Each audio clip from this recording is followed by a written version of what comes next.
ہمارے اس عشرے کے خطیب مولانا قبلہ ساجد بقیل نجمی صاحب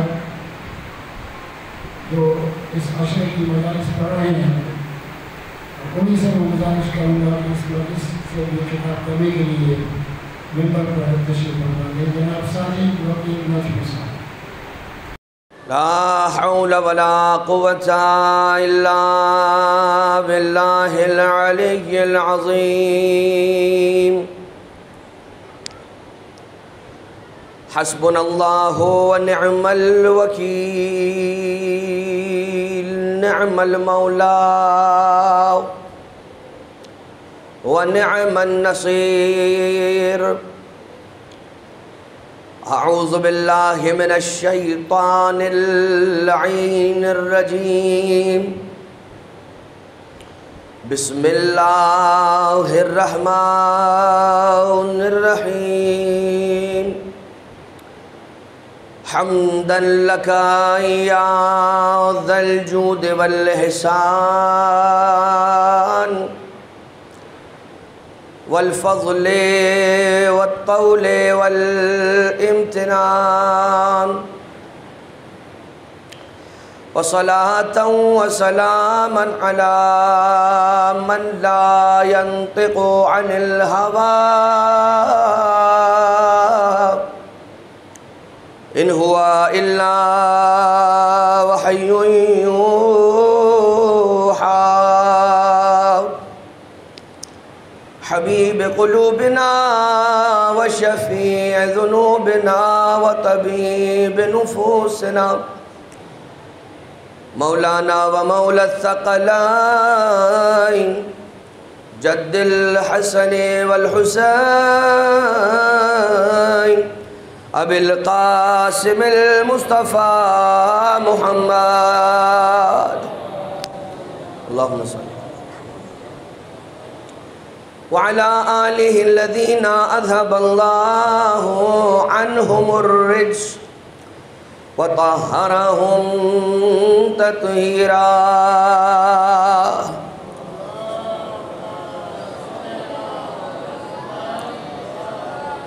لا سيما على الإمام المنتظر والحجة الثاني عشر واللعنة الدائمة الباقية على أعدائهم ومنكري فضائلهم وغاصبي حقوقهم من الأزل إلى قيام يوم الدين أما بعد فقد قال الله سبحانه وتعالى في محكم كتابه ومتقن خطابه وهو أصدق القائلين بسم الله الرحمن الرحيم يا أيها الذين آمنوا اتقوا الله وابتغوا إليه الوسيلة صلوات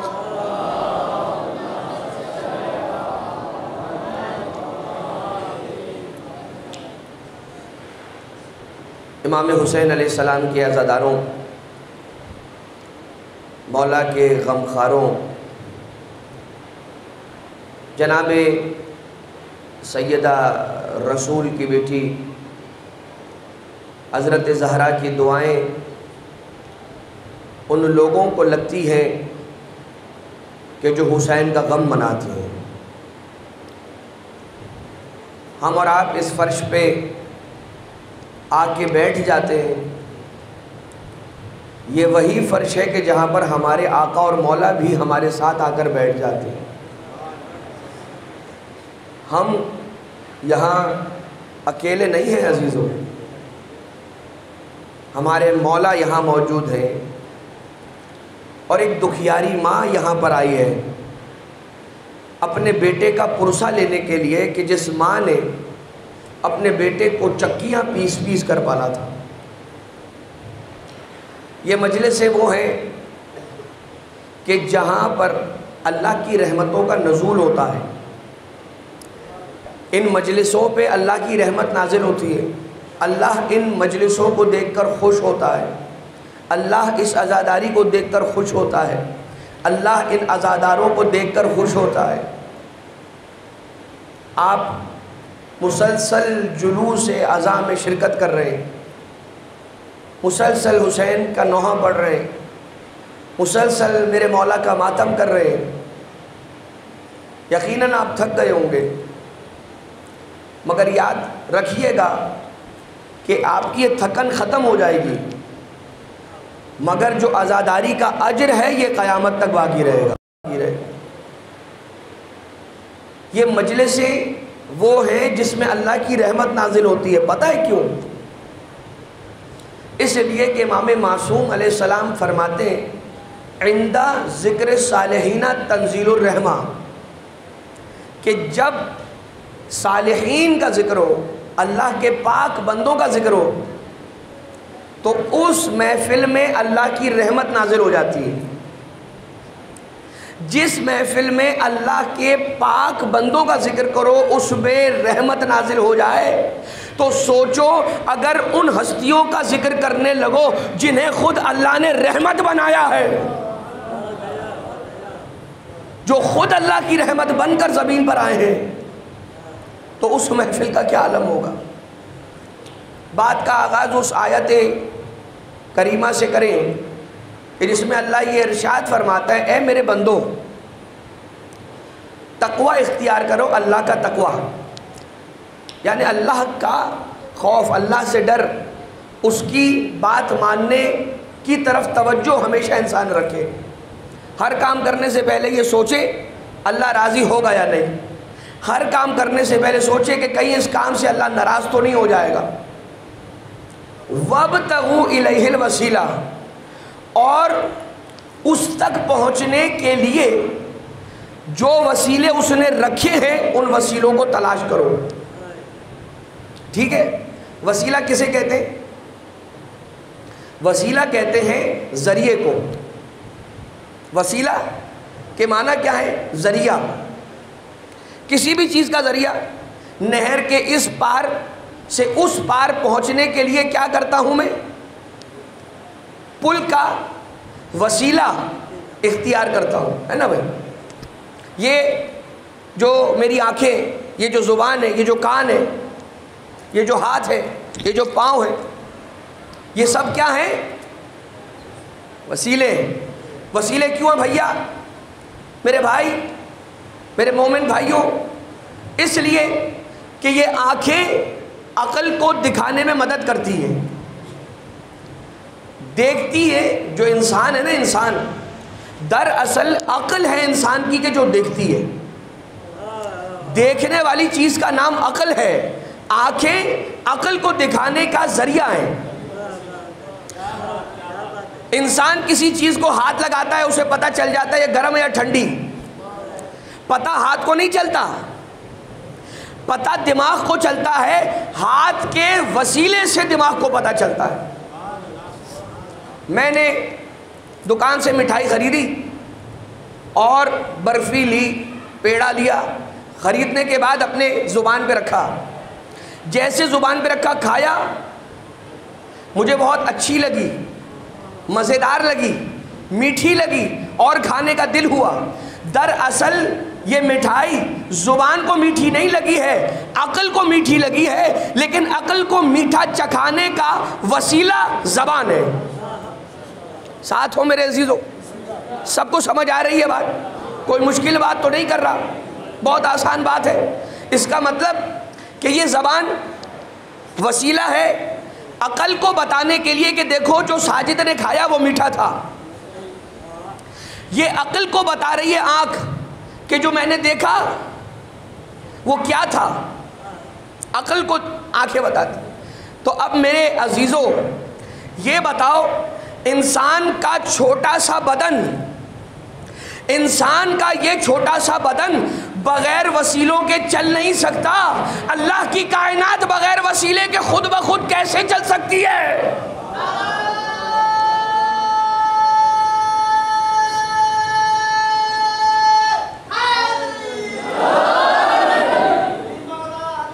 اب بات کو اور آگے بڑھائیں۔ انسان جتنے بھی حیوانوں کو دیکھ لیجیے آپ، اللہ نے انسانوں کو کیا بنایا ہے؟ اشرف کیا بنایا ہے؟ اشرف المخلوقات، بالکل صحیح کہا آپ کا، بالکل صحیح جواب۔ اشرف المخلوقات کا مطلب کیا ہے؟ مخلوقات میں جتنے ہیں ان میں یہ انسان اشرف ہے، اس کا شرف، اس کی فضیلت عام مخلوقات میں سے سب سے زیادہ ہے۔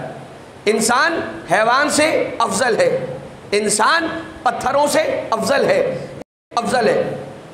اب آپ جانوروں کو دیکھیے، بکروں کو دیکھیے، گائے کو دیکھیے، بھینس کو دیکھیے، کیسے کھانا کھاتی ہے؟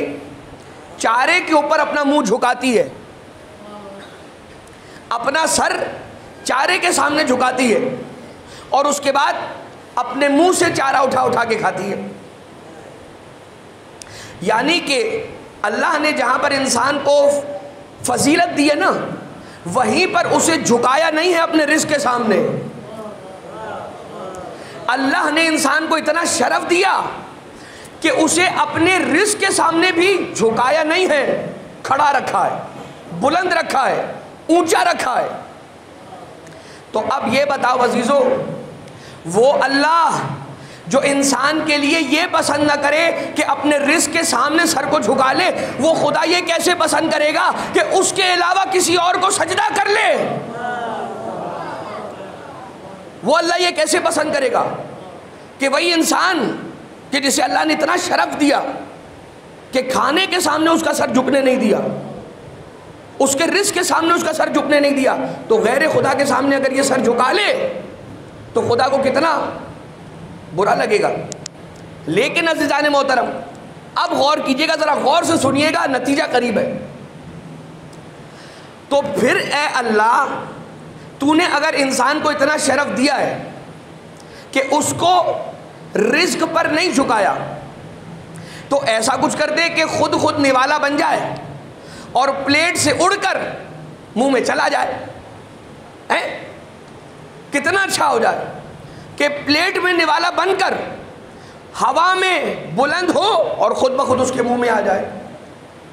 پروردگار کہے گا اگر میں چاہوں تو یہ بھی کر سکتا ہوں، مگر نہیں کروں گا، بلکہ اے انسان تجھے 2 ہاتھ دوں گا اور یہ حکم دوں گا کہ ہاتھوں سے اپنی غذا لقمے بنا بنا کر کھاؤ، تاکہ ہر لقمے پر تمہیں اس بات کا احساس ہو کہ وسیلہ کتنا اہم ہے، تاکہ تمہیں ہر لقمے، ہر نوالے پہ پتہ چلے کہ اگر یہ ہاتھ کا وسیلہ نہ ہوتا تو میں کھانا بھی اٹھا کر کھا نہ سکتا۔ اب ذرا سوچئے کہ خدا نہ خواستہ انسان کی اگر آنکھ خراب ہو جائے تو کیا ہوگا؟ انسان کی اگر آنکھ خراب ہو جائے تو دیکھ نہیں سکتا، ہم کہیں گے بھائی وسیلہ ہی خراب ہوا ہے نا۔ غور کیجئے گا، وسیلہ ہی خراب ہوا ہے، ذریعہ ہی خراب ہوا ہے، عقل تو ٹھیک ہے، عقل کے ذریعے سے دیکھ لو۔ ہم کیا کہتے ہیں؟ ہمیں کسی کے وسیلے کی ضرورت نہیں ہے، ہم ڈائریکٹ اللہ سے مانگیں گے، یہ کہتے ہیں نہیں کہتے؟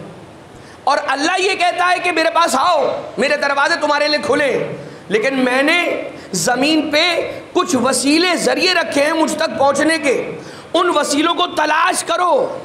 اللہ نے وسیلے ڈھونڈنے کا کہا ہے، وسیلے بنانے کا نہیں کہا ہے۔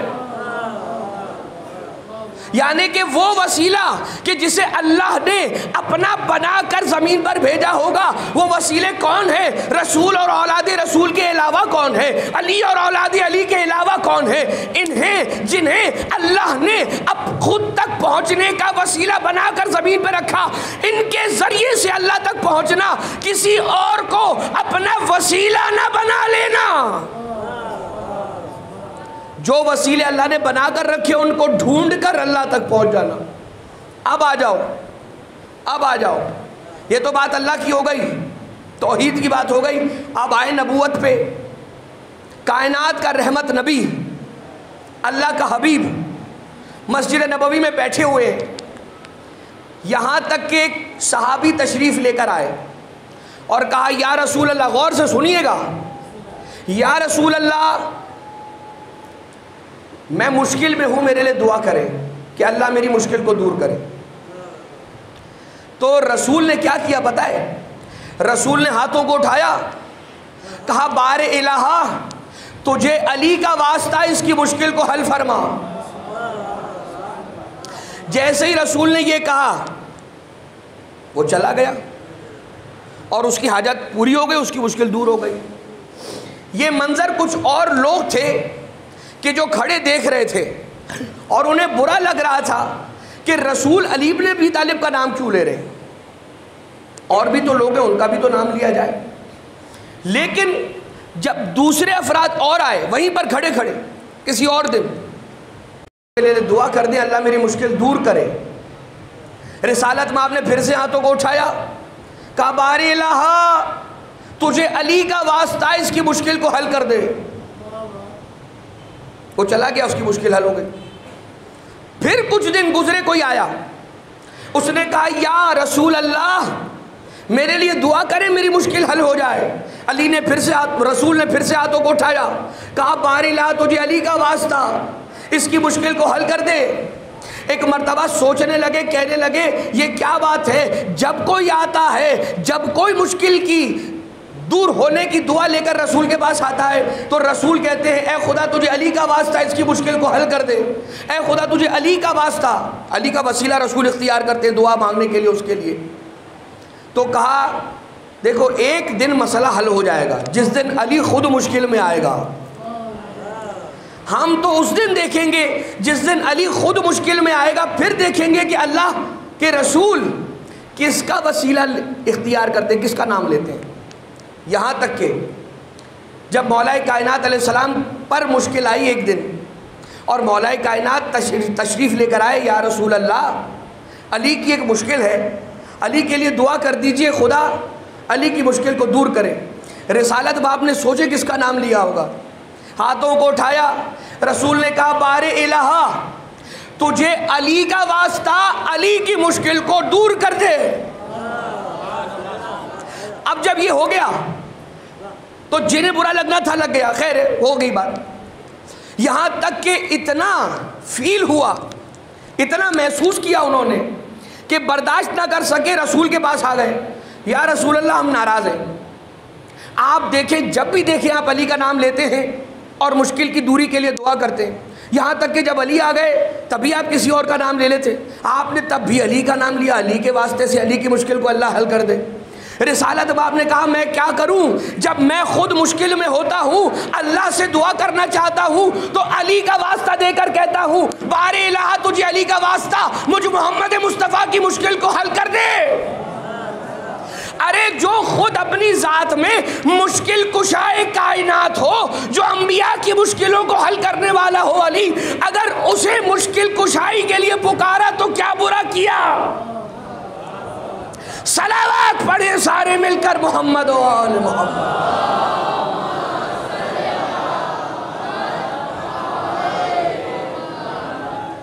یہ ہے مولا کے وسیلے سے مشکل کشائی، علی کا وسیلہ۔ اور آپ دیکھ لیجئے مولا کا وسیلہ اختیار تو کریں، علی مشکل کشا کا نام لے کر دیکھیں، بڑی بڑی مشکل ٹل جاتی ہے۔ اور علی ابن ابی طالب صرف شیعوں کے امام ہے کیا؟ علی صرف شیعوں کے امام نہیں ہے بھیا، علی جہاں جہاں پر انسانیت پہنچ جائے وہاں وہاں پر علی کی امامت بھی پہنچ جائے۔ اور جب ماں فاطمہ بنت اسد یعنی مولا کائنات کی مادر گرامی والدہ، جب علی کی ولادت کا وقت قریب تھا تو خانہ کعبہ کی دیوار سے خود کو مس کیا ہے اور اس کے بعد یہ کہا بار الہ میں تجھ پر ایمان رکھتی ہوں، تیرے انبیاء پر ایمان رکھتی ہوں، جن کتابوں کو تو نے نازل کیا اس پر ایمان رکھتی ہوں، ان کتابوں میں جو تو نے پیغامات نازل کیے ان پہ ایمان رکھتی ہوں، تجھے واسطہ اس بچے کا کہ جو میری شکم میں ہے، تجھے اس کا واسطہ میری مشکل کو حل کر دے۔ جب علی کی ماں یعنی کہ والدہ مولا امیر جناب فاطمہ بنت اسد علی کی دنیا میں آمد سے پہلے علی کو مشکل کشائی کے لیے بلا رہی ہے، تو دنیا میں آنے کے بعد علی کا عاشق علی کو مشکل کے لیے مشکل کشائی کے لیے کیوں نہیں بلا سکتا؟ یہی وجہ تھی کہ جب خیبر 40 دن ہو گئے، 40 دن گزر گئے خیبر میں، اور خیبر فتح نہیں ہو رہا، اور خیبر کا جو قلعہ ہے اس کا دروازہ بھی بند ہے، اور جو جاتا ہے وہ واپس آ جاتا ہے، جو جاتا ہے مجبور ہو کے واپس آ جاتا ہے، نہیں کر پا رہا۔ یہاں تک کہ جب 39 دن ہو گئے، 40ویں دن علی آئے مدینہ سے۔ علی ابن ابی طالب علیہ السلام کیوں نہیں گئے تھے خیبر؟ اس لیے کہ آنکھوں میں درد تھا، آشوب چشم تھا، علی کھول نہیں پا رہے تھے۔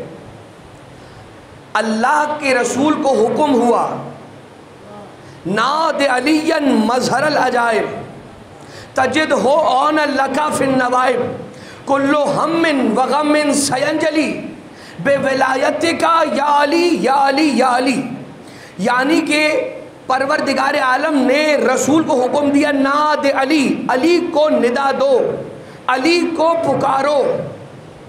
رسالت مآب نے اس کے بعد مدینہ کا رخ کیا، مدینہ کا رخ کر کے محمد مصطفیٰ نے یہ فرمایا، یا قاہر العدو یا والی الولی یا مظہر العجائب یا مرتضی علی۔ اور جیسے ہی یہ آواز مدینہ میں علی کے کانوں میں پہنچی ہے، فوراً سے علی نے قنبر کو بلایا، اور جیسے ہی جناب قنبر آئے سواری پر سوار ہو کے مولا کائنات گئے خیبر، اور خیبر میں علی کی تلوار کے وسیلے سے مسلمانوں کو فتح نصیب ہوئی۔ اور اسلام پر احسان ہے علی ابن ابی طالب علیہ السلام کا۔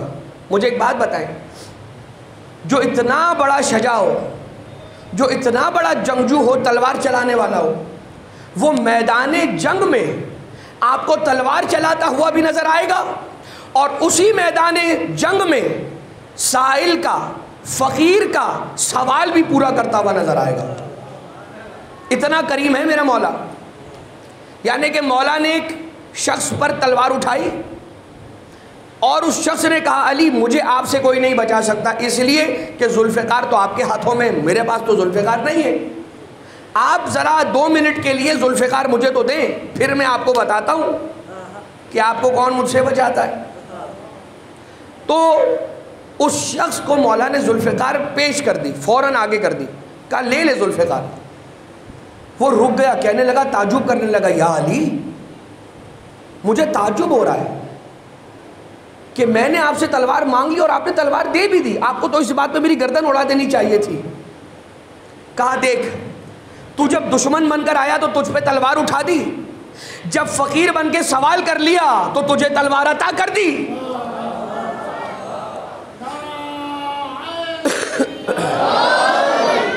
یہ کریم کی شان ہے، یہ عطا کرنے والے سخی کی شان ہے، یہ میرے مولا کی شان ہے کہ جب مانگا تو مولا کائنات علیہ السلام نے عطا کر دیا۔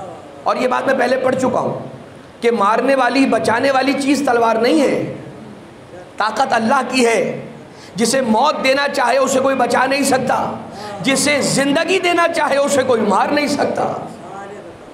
لہٰذا یہ درس بھی لے کر جاؤ فرش اعضاء سے کہ اگر کوئی تمہارا، یہ تو علی کون ہے جو دشمن پہ اتنا کرم کر رہا ہے، علی جو دشمن پہ اتنا کرم کر رہا ہے، تو علی کے چاہنے والے کو اپنے مومن بھائی کے ساتھ کیسے رہنا چاہیے، یہ یاد رکھنا۔ یہ نہ ہو کہ تم کسی مومن بھائی کی مدد کر سکتے ہو اور تم نے جان بوجھ کر اس کی مدد سے اپنی نظروں کو پھرا لیا، یہ کبھی نہ کرو۔ جیسے علی نے سخاوت کا مظاہرہ کیا، ویسے سارے علی کے چاہنے والے جب بھی مومن مشکل میں ہو اس کی سخاوت کر کے اس کی مدد کریں۔ تو یہ وہ بات ہے کہ جہاں پر وسیلہ اختیار کیا اور اسلام کی خدمت کی، لیکن عزیزان محترم وہ علی کہ جس علی نے کبھی کچھ نہ مانگا، کبھی کچھ نہ مانگا کسی سے، ہمیشہ عطا کیا۔ جب اس نے مانگا اور خدا سے مانگا تو جو چیز مانگی اسے ابو الفضل العباس کہتے ہیں۔ اور حسین عطا کا دروازہ جب دیا دیا، کبھی خلق خدا سے کچھ مانگا نہیں، کبھی نہ مانگا خلق خدا سے، ہمیشہ اللہ کے بندوں کو عطا کیا۔ مگر یہی حسین اپنے نانا کی دیدار کا شوق رکھ کر اپنے نانا رسول خدا کا چہرہ دیکھنے کا اشتیاق رکھتے ہیں میرے مولا حسین، اور اللہ سے دعا کرتے بار الہا مجھے ایک ایسا بیٹا نصیب فرما کہ جس کا چہرہ میرے نانا رسول خدا کے چہرے کے جیسا ہو۔ چونکہ حسین اپنے نانا کو بہت یاد کیا کرتے تھے، لہٰذا اللہ نے ایک ایسا بیٹا دیا کہ جس بیٹے کا چہرہ میرے جیسا تھا۔ وہ بیٹا خدا نے حسین کو عطا کیا، اور حسین نے اپنے اس بیٹے کا نام علی رکھا۔ چونکہ سن میں بڑا ہے اس لیے نام علی اکبر ہو گیا۔ کون علی اکبر؟ جانتے ہیں مدینہ منورہ میں، مدینے میں مولا حسین کا گھر ہے نا، مولا حسین کا گھر مدینہ میں۔ لوگ دور دراز سے آتے، دور دور کا سفر کرتے، مدینہ آتے اور آقا حسین کا دروازہ کھٹکھٹاتے، اور دروازہ کھٹکھٹا کے یہ کہتے ہیں کہ اے فرزند رسول، آپ کیا ایک بیٹا ہے جوان علی اکبر، اس کے چہرے کا دیدار کروا دیں۔ ہم رسول کے زمانے میں نہیں تھے، اس لیے ہم نے رسول کے چہرے کی زیارت نہیں کی۔ ہم نے سنا ہے کہ اللہ نے آپ کو ایک ایسا بیٹا دیا ہے کہ جس کا چہرہ رسالت مآب کے چہرے کے جیسا ہے۔ ایک مرتبہ، بس ایک مرتبہ اپنے اس جوان بیٹے کے چہرے کا دیدار کرنے کی اجازت دے دیں۔ اور مولا حسین اپنے اس جوان کو لے کر آتے تھے، اور آنے والے علی اکبر سے پیار کرتے تھے۔ شہزادہ علی اکبر کے چہرے کی زیارت جی بھر کے کرتے تھے۔ رسول کا چہرہ دیکھ لیا ایسا لگتا تھا۔ ذرا سوچیں کہ جو غیروں کے لیے اتنا پیارا ہو وہ اپنی ماں کے لیے کتنا پیارا ہوگا۔ غیر جس علی اکبر سے اتنا پیار کرتے ہو، سوچیں علی اکبر کی ماں ام لیلہ علی اکبر سے کتنا پیار کرتی ہوں گی۔ مگر عزیزو، ایک روایت ہے جو روایت ہی بیان کرتی ہے، شہزادہ علی اکبر اور مولا عباس دونوں ساتھ ساتھ مدینہ کی گلی سے گزر رہے تھے۔ غور سے سنیے گا، مولا عباس کا قد بلند تھا، شہزادہ علی اکبر کے قد سے سرکار وفا مولا عباس کا قد بلند تھا، اونچے تھے، زیادہ لمبے تھے۔ دیکھنے والوں نے دیکھا اور شہزادہ علی اکبر نے یہ محسوس کیا کہ چچا عباس جھک جھک کے چلتے ہیں، جھک جھک کے چلتے ہیں، سیدھے کھڑے ہو کے نہیں چل رہے۔ ایک مرتبہ پوچھا کہ چچا آپ بلند ہو کر کیوں نہیں چلتے، آپ جھکے ہوئے کیوں ہیں؟ کہا شہزادے خدا نے آپ کو نانا رسول خدا جیسا چہرہ دیا ہے، میں شرم محسوس کرتا ہوں کہ میرا چہرہ آپ کے چہرے سے بلند ہو جائے۔ ذرا سوچئے مولا عباس کیا تعظیم کر رہے ہیں۔ مگر عزیزو، یہ شہزادہ جب کربلا کے میدان میں مولا حسین علیہ السلام نے کہا کہ بیٹا علی اکبر مجھ سے اجازت مانگنے کی ضرورت نہیں ہے، میں نے تجھے پہلے ہی اجازت دی، جاؤ اور جنگ کرو اور اسلام پر اپنی جان قربان کر دو، مگر بیٹا دیکھو اس ماں کے پاس ضرور جانا اجازت لینے کہ جس ماں نے تمہیں جنم دیا، اور اس ماں کے پاس بھی ضرور جانا کہ جس ماں نے تمہیں 18 سال پال کے پروان چڑھایا۔ یعنی کہ ماں ام لیلہ سے اجازت لے لو، علی اکبر جاؤ بیٹا۔ اور ماں زینب کبریٰ، بی بی زینب کے یہاں اولاد نہیں تھی، پھر کیا ہوا، مولا حسین کے یہاں پر جب علی اکبر پیدا ہوئے نا تو مولا حسین نے کہا بہن زینب علی اکبر کو آپ پالیں گی، اور زینب کبریٰ علی اکبر کو پال رہی ہیں، یہاں تک کہ 18 سال تک اس جوان کو پالا۔ جس ماں نے جنم دیا اس ماں کا نام ہے ام لیلہ، اور جس ماں نے علی اکبر کو پالا ہے اس کا نام ہے زینب کبریٰ بنت علی۔ جب ماں ام لیلہ کے خیمے میں آئے ہیں نا علی اکبر، منظر یہ تھا کہ مصلی عبادت بچھا ہوا ہے، اور مصلی پر ماں علی اکبر کی بیٹھی ہوئی ہے اور دعا پڑھتی جاتی ہے۔ شہزادے نے پوچھا اماں نماز کا وقت تو گزر چکا، آپ نے نماز پڑھ لی ہے، مگر پھر بھی آپ مصلی پر کیوں بیٹھی ہیں اماں؟ کہا بیٹا میں اس لیے مصلی پر بیٹھی ہوں، اس انتظار میں بیٹھی ہوں کہ جیسے ہی مجھے تیری شہادت کی خبر اللہ کی بارگاہ میں شکر کا سجدہ کرنے کے لیے جھک جائے۔ ام لیلہ یہ کہہ رہی ہے، یعنی کہ ماں نے اجازت دے دی، ماں ام لیلہ نے اجازت دے دی کہ جاؤ بیٹا علی اکبر سرخرو کروا دو اپنی ماں کو زہرائے مرضیہ کی نگاہوں میں، زہرا دیکھ کر خوش ہو کہ ام لیلہ نے اپنے بیٹے کو حسین پر قربان کر دیا۔ مگر اب تھا سخت مرحلہ، ماں زینب کبریٰ کے خیمے میں آئے علی اکبر، اور جب خیمے میں آئے ہیں تو ایک مرتبہ آ کر علی اکبر نے کچھ نہیں کہا، بس اپنا سر بی بی زینب کی گود میں رکھ کر علی اکبر لیٹ گئے۔ سن رہے ہو نا عزیزوں، اگر تم دو آنسو بہاؤ گے تو یہ قبر میں روشنی کا سامان کریں گے۔ اور دیکھو ایک بی بی ہے کہ جو اپنا رومال لے کر اس مجلس میں آ گئی ہے، اور بس اس کے زخموں کا یہی مرہم ہے کہ رونے والے حسین کے عزادار آنکھوں سے حسین کے غم میں آنسو جاری کرتے ہیں، اور وہ بی بی ہر اشک عزا بہانے والے کے آنسو اپنے رومال میں جمع کر لیتی ہے اور بچے ہوئے آنسوؤں کو حوض کوثر میں ملا دیتی۔ بس عزیزو، جیسے ہی جناب زینب کبریٰ کی گود میں سر رکھا، ماں زینب کبریٰ علی اکبر کی زلفوں میں اپنے ہاتھوں کو پھیرنے لگی۔ ایک مرتبہ ماں نے سوال کیا، بیٹا کیسے آنا ہوا، کیا تقاضا لے کر آئے ہو، کیا چاہ رہے ہو میرے بیٹا؟ یہ سننا تھا کہ ایک مرتبہ علی اکبر نے کہا اماں بس دو سوال لے کر آیا ہوں، یہ سوال لے کر آیا ہوں، پہلا کہ آپ افضل ہیں یا دادی فاطمہ زہرا زیادہ افضل ہے؟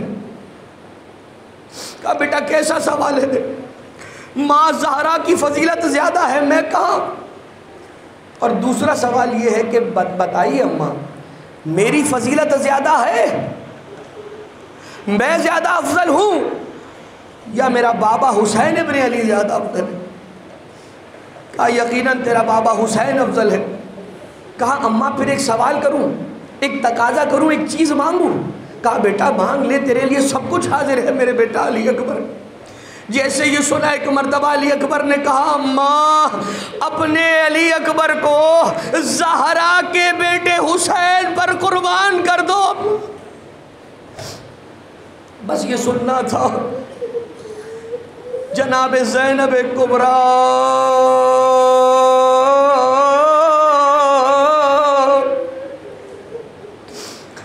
علی اکبر نے اپنے بابا کو خدا حافظ کہا۔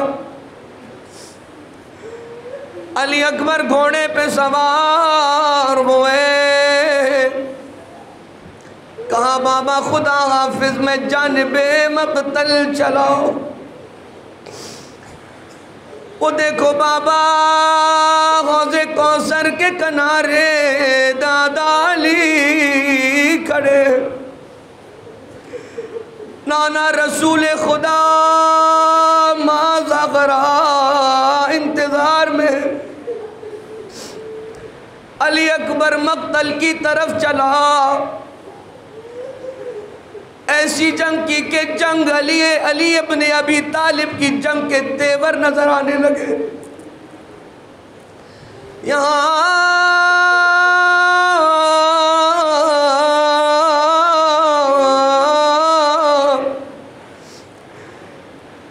کئی ایک فوج اشقیہ میں سے سپاہیوں کو علی اکبر نے اپنی تلوار سے قتل کیا، ان کی گردنوں کو اڑایا۔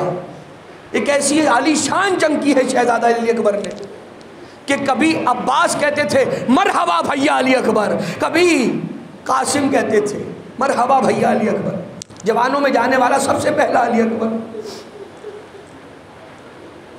یہاں تک کہ علی اکبر کو پیاس کا غلبہ ہوا۔